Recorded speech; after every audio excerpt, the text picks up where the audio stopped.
أعوذ بالله من الشيطان الرجيم. بسم الله الرحمن الرحيم. يا أيها المزمل قم الليل إلا قليلا نصفه أو انقص منه قليلا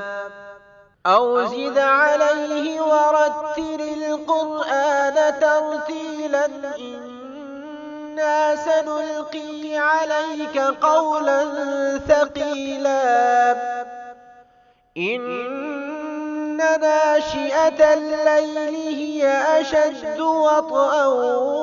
وأقوم قيلا إن لك في النهار سبحا طويلا واذكر اسم ربك وتبتل إليه تبتيلا رب المشرق والمغرب لا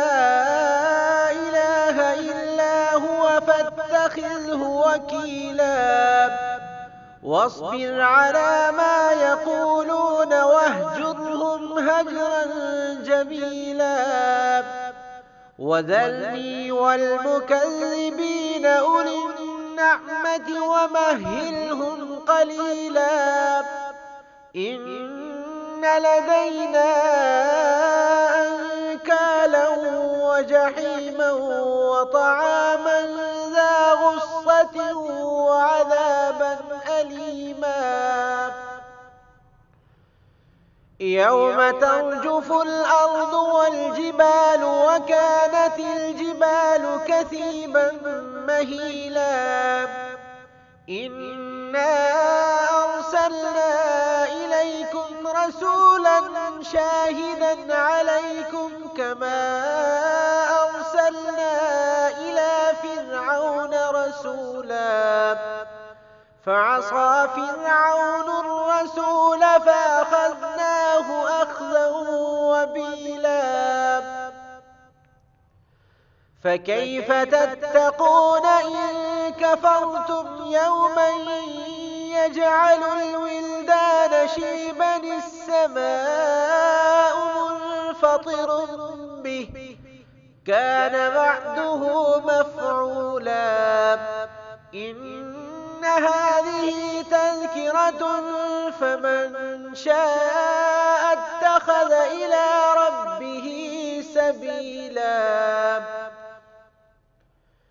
إن ربك يعلم أنك تقوم أدنى من ثلثي الليل ونصفه وثلثه وطائفة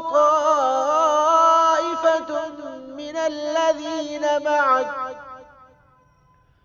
والله يقدر الليل والنهار علم أن لن تحصوه فتاب عليكم فاقرؤوا ما تيسر من القرآن علم أن سيكون منكم مرضى وآخرون يضربون في الأرض يبتغون من فضل الله وآخرون يقاتلون في سبيل الله فاقرؤوا ما تيسر منه وأقيموا الصلاة وآتوا الزكاة وأقرضوا الله قرضا حسنا وما تقدموا لأنفسكم من خير تجدوه عند الله هو خيرا وأعظم أجرا واستغفروا الله إن الله غفور رحيم.